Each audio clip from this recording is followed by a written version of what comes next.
My neighbor has been mowing his lawn for 12 hours straight. I just figured out the horrifying reason why. It started at 4:43 a.m. The noise jolted me awake. It sounded like there was a giant truck revving its engine right there in our bedroom. Exhaust fumes wafted in through the open window. It was a bad way to start the day. It was even worse than when I saw the neighbor getting it down with his own sibling. Anyways, that's a story for another day. "What is that?" moaned my wife. We'd both slept poorly, because our daughter had crawled into our bed at 1 a.m. and kept kicking us in the face until we were both half hanging off the bed while she snored away. "Start of the apocalypse," I groaned. "Go back to sleep."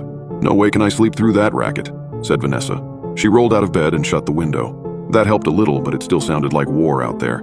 She pulled the curtains back and looked through the window. "It's the fucking neighbor, mowing his lawn, before the sun is up. We need to have a heart-to-heart with him. Let him know that's not okay." Keegan, our daughter, woke up crying. "Guess that's that," I muttered, getting out of bed myself. "I'll go talk to him after some coffee."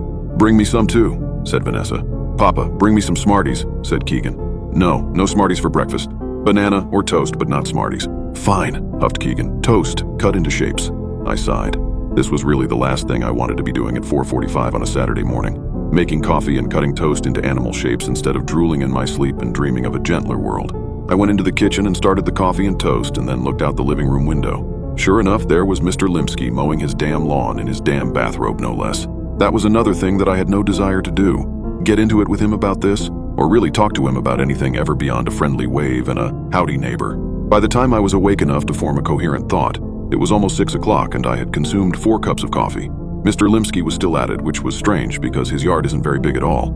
It shouldn't take more than a 40-minute mow job, but here it was, an hour and 15 minutes later, and he was still at it. I got semi-dressed and stumbled outside. I walked across my own yard, which I noted needed mowing itself. Maybe I'll tell him that if he mows my lawn and promises to never start so early again, I'll let it go. But I knew that I wouldn't do that. I was a coward. As I got closer, I observed with some confusion that his lawn was already mowed. He was going over it a second time now.